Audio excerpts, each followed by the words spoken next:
금융당국이 암호화폐 전담팀을 가동합니다. 암호화폐를 활용한 범죄를 정조준하겠다는 방침인데요. 관련된 장가희 기자에게 들어보겠습니다. 네, 어서 오십시오. 금감원이군요. 거래의 투명성을 높이기 위해서라는데 전담팀까지 꾸렸습니다. 네, 이 금융위원회 금융정보분석원은 암호화폐 관련 의심 거래를 집중적으로 분석하기 위해서 전담팀을 신설하기로 했습니다. 이 전담팀은 암호화폐 관련 자금 세탁 방지 가이드라인 시행 이후 은행이 보고하는 각종 의심 거래를 전담, 심사, 분석하는 역할을 맡습니다. FIU는 분석 후 탈세를 포함한 조세 관련 정보는 이 국세청이나 관세청으로, 또 불법 재산 등 범죄와 관련된 정보는 검찰 그리고 경찰 등 수사기관으로 이첩합니다. 금융당국은 암호화폐 거래자가 거래소에 하루 1,000만 원, 일주일간 2천만 원을 입출금하는 경우 의심 거래로 분류하고요. 은행에 보고 의무를 부과하고 있습니다. 하루 5회, 일주일간 7차례 암호화폐를 거래해도 의심 거래로 분류가 됩니다. 이 같은 이행 여부를 점검하기 위해서 금감원이 팀 수준의 이 자금 세탁 방지 조직, 이거를 실로 승격을 한다는데, 군대로 따지면은 소대에서 중대가 되는 거군요. 네, 이와 동시에 은행 검사 분야에 오랜 기간 몸담은 전문가를 이 자금 세탁 방지 실장으로 보임하기로 했습니다.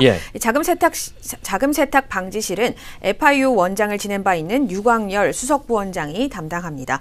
이 가상통화 점검반도 별도로 편성을 했습니다. 이 FIU와 금감원은 자금 세탁 방지 가이드라인의 준수를 점검할 가이드라인 검사팀을 합동 운영하기로 했습니다. 이행 점검 관련 결과를 토대로 필요시 가이드라인을 수정하고 또 보완하는 가이드라인 운영팀도 가동합니다. 이행 점검 및 검사 과정에서 이 금융회사의 법령 위반이 발견이 되면 이 금융당국은 해당 금융회사에 엄중히 조치한다는 예정입니다. 일단 암호화폐의 문제로 시작을 했는데 금융회사까지 지금 굉장히 옥죄는 분위기로 가고 있고요. 그런 와중에 암호화폐를 공직자 예산에 포함을 시키자, 이런 내용의 법안이 좀 발의가 됐다고요. 맞습니다. 이 노웅래 더불어민주당 의원이 이 암호화폐를 공직자 재산신고 대상에 포함하는 방안을 담은 이 공직자 윤리법 개정안, 일명 공직자 가상통화 재산공개법을 국회에 발의했다고 오늘 밝혔는데요.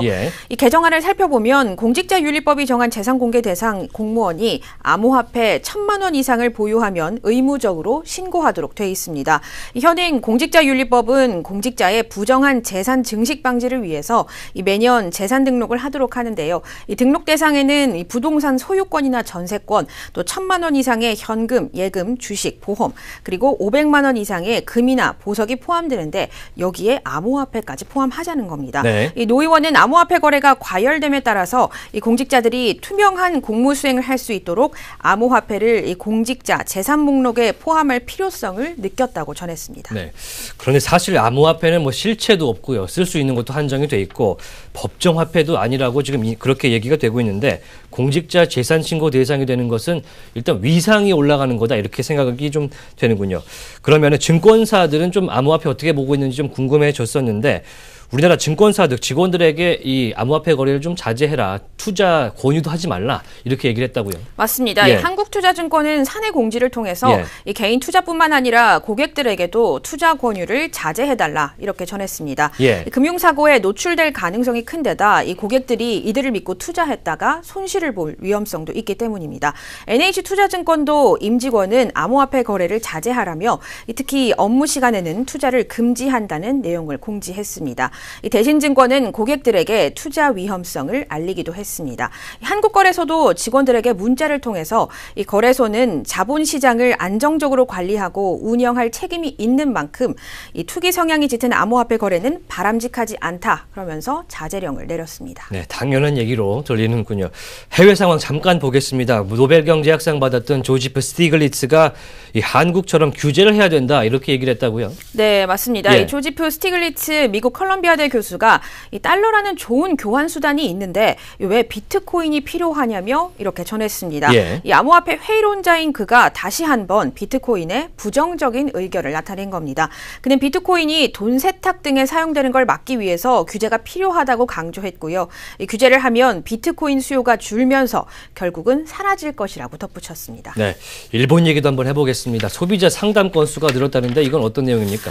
네, 그렇습니다. 이 급격한 가격 가격 변동이 손실을 가져왔기 때문인 것으로 파악이 되는데요. 일본 교도통신은 지난해 전국 각지 소비 생활 패턴에 접수된 이 암호화폐 관련 상담 건수가 2,000건이 넘는다고 보도를 했습니다. 이는 2016년보다 3.4배 정도가 늘어난 수치입니다. 예. 이 교도통신은 암호화폐에 대한 인지도가 높아진 가운데 이 가격 급등락으로 마찰이 많아진 실태를 반영한다고 분석을 내놨습니다. 우리나라도 주의를 좀 해야겠습니다. 네, 말씀 여기까지 듣겠습니다. 지금까지 경제팀의 장가희 기자였습니다.